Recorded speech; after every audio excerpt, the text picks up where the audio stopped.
성령의 주의 은혜 넘쳐나게 하옵소서. 사시사철 주의 사랑 강물같이 흘러넘쳐 따뜻하고 평화로운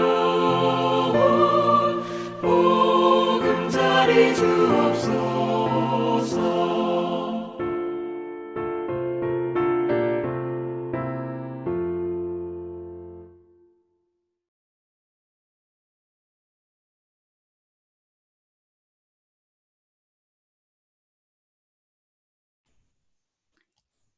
또 하루가 밝았습니다. 오늘 하루도 맑은 영, 민감한 영으로 성령님과 함께 동행하는 복된 하루가 되시기를 주님의 이름으로 축복합니다. 오늘은 창세기 42장 1절에서 17절까지를 묵상하도록 하겠습니다. 제가 본문을 읽어드리겠습니다.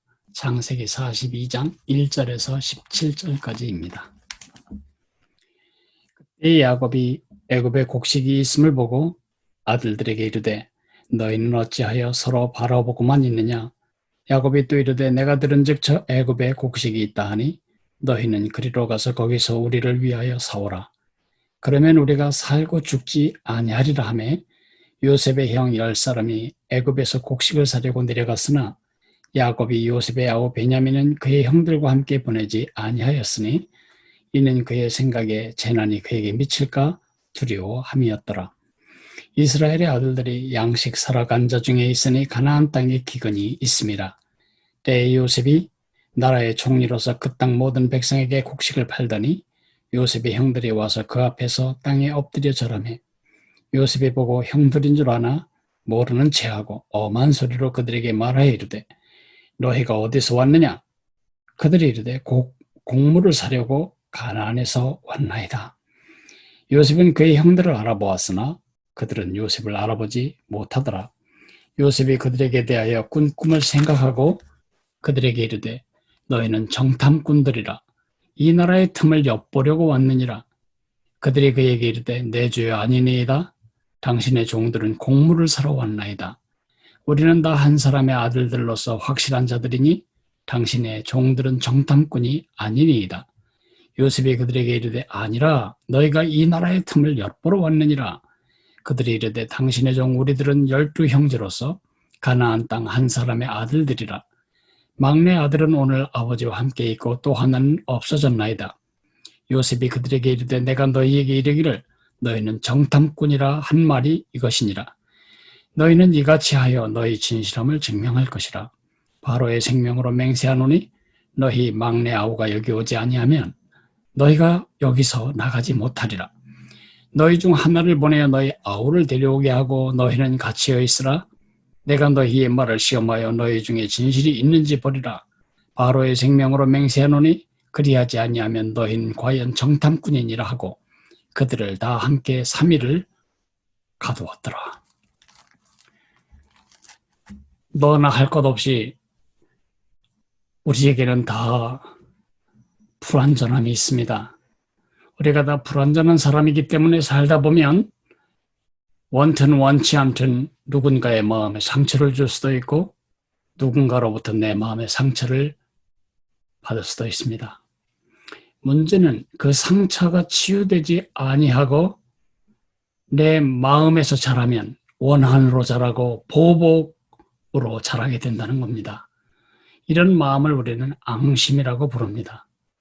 앙심은 마치 솥바닥 밑에 들러붙은 누룽지처럼 내 안에 들러붙어서 그때부터 나를 산채로 먹는 산과 같은 역할을 합니다. 내 영혼을 불식시키고 내 인격을 꼬이게 만들고 내 삶을 비참하게 만듭니다. 그래서 성경은 강력하게 앙심에 대해서 주의할 것을 경고하고 있습니다. 히브리서 12장 15절에 보면 쓴 뿌리가 나서 괴롭게 하여 많은 사람이 이로 말미암아 더럽게 되지 않게 하라고 말씀하십니다. 로마서 11장 19절에 보면 내 사랑하는 자들아 너희가 친히 원수를 갚지 말고 하나님의 진노하심에 맡기라. 기록되었으되 원수가 없는 것이 내게 있으니 내가 갚으리라고 주께서 말씀하시니라고 기록하고 있습니다. 자, 오늘 우리가 읽은 본문으로 돌아와 봅시다. 요셉이 이집트의 총리가 된 지 8년쯤 되었을 때에 세상은 바뀌었습니다. 지금까지 말로 다 할 수 없는 대풍을 이루었던 땅엔 말로 다 할 수 없는 기근이 찾아오게 되었습니다. 이제 흉년이 심각해지자 이집트뿐만 아니라 근동 지역의 모든 지역의 사람들이 굶게 되었습니다.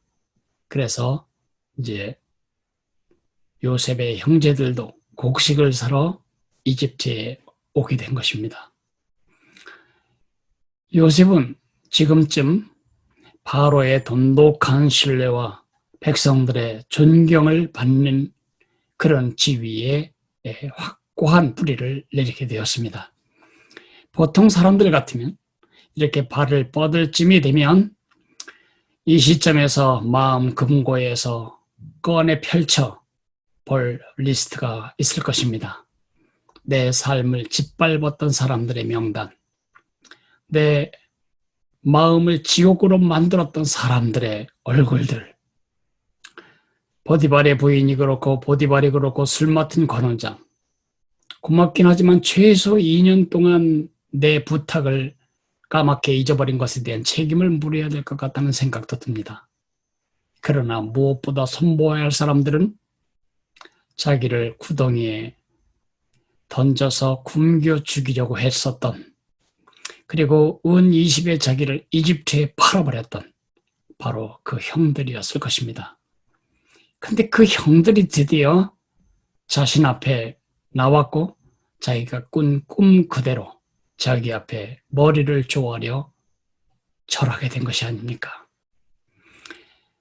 그러나 어디서도, 본문 어디서도 요셉의 앙심을 읽을 수가 없습니다.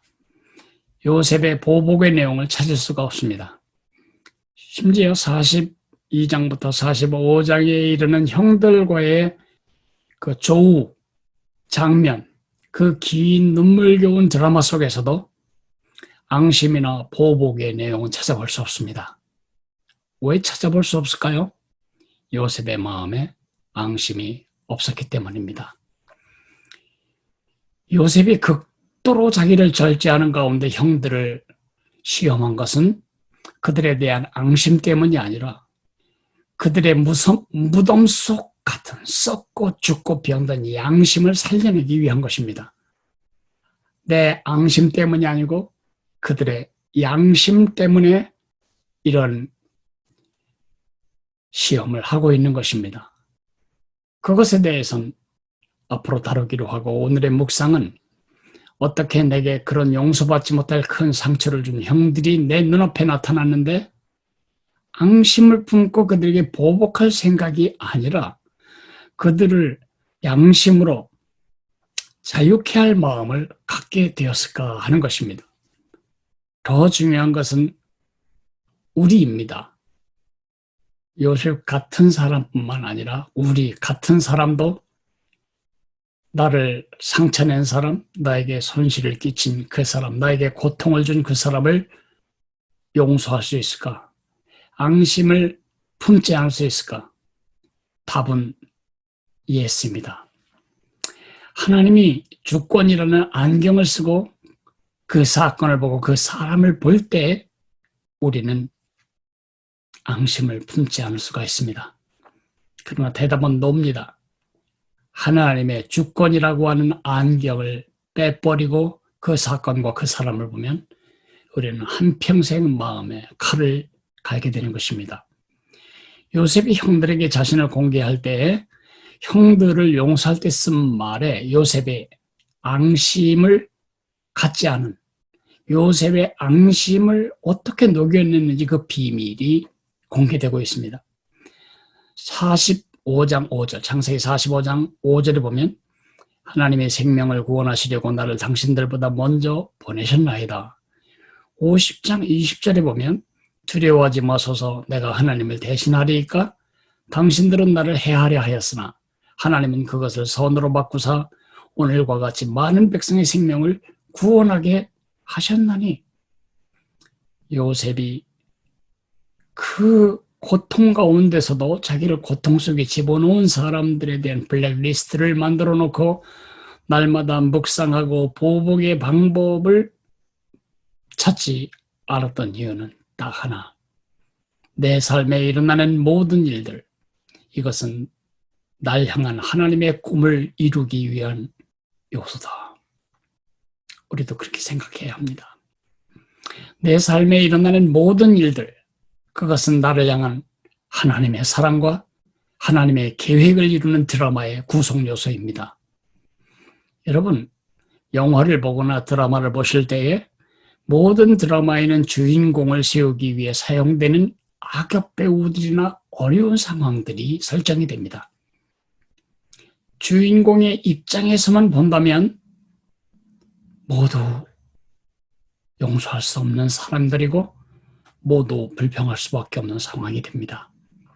그러나 주인공의 입장에서 악역 인물을 보거나 악한 상황을 보지 말고 그 드라마 전체를 이끌어가는 작가와 감독의 눈으로 악역 배우나 악역 상황을 보면 모두가 다 나의 드라마를 재미있게 만들기 위한, 내 드라마를 통한 메시지를 돋보이게 하기 위한, 그리고 나의 인격과 삶을 더 빛나게 드러내게 하기 위한, 그렇게 하기 위해 동원된 고마운 배우들, 배역들이라는 사실을 우리가 보게 됩니다. 오늘의 기도 제목은 두 가지입니다. 하나님의 시각으로 내 삶을 보는 믿음의 눈을 달라고 기도해야겠고, 내 양심을 무디고 더럽게 썩게 만드는 앙심을 버리게 도와달라고 기도해야 할 것입니다. 여러분의 생애 내내 누군가 원수지고 사는 일이 없는 축복을 누리시기를 정말 간곡히 부탁하고 그리 되기를 축복합니다. 기도하겠습니다. 사랑하시는 하나님 아버지, 하나님은 우리를 너무너무 사랑하십니다.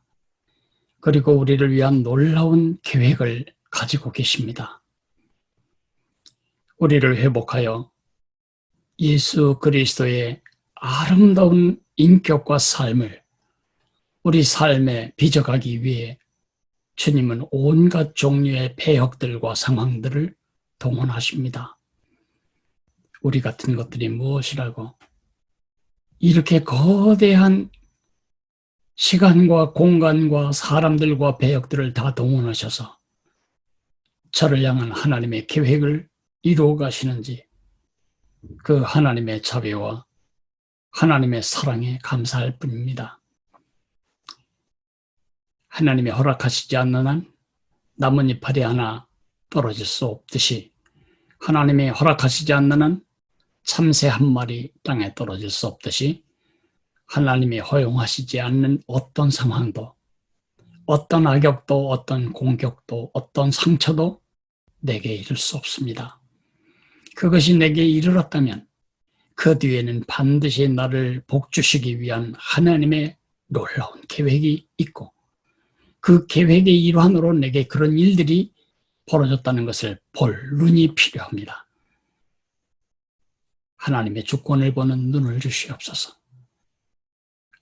내 인생 전체 드라마를 이끌고 가시는 감독님의 눈으로 내 인생을 볼 줄 아는 믿음의 눈을 열어주시기를 원합니다.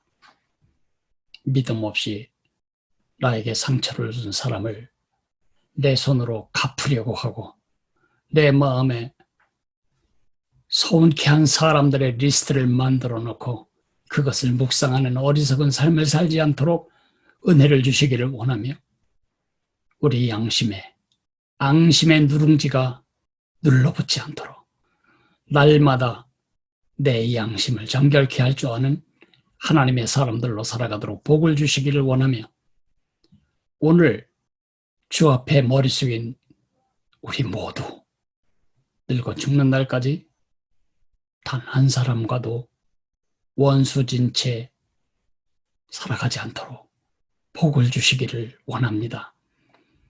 우리는 우리를 그렇게 하신 예수님의 제자이기 때문입니다. 예수님 이름으로 기도했습니다. 아멘. 하늘에 계신 우리 아버지여, 이름이 거룩히 여김을 받으시오며 나라가 임하시오며 뜻이 하늘에서 이루어진 것 같이 땅에서도 이루어지리이다. 오늘 우리에게 일용할 양식을 주시옵고 우리가 우리에게 죄 지은 자를 사하여 준 것 같이 우리 죄를 사하여 주시옵고 우리를 시험에 들게 하지 마시옵고 다만 악에서 구하시옵소서. 나라와 권세와 영광이 아버지께 영원히 있사옵나이다. 아멘.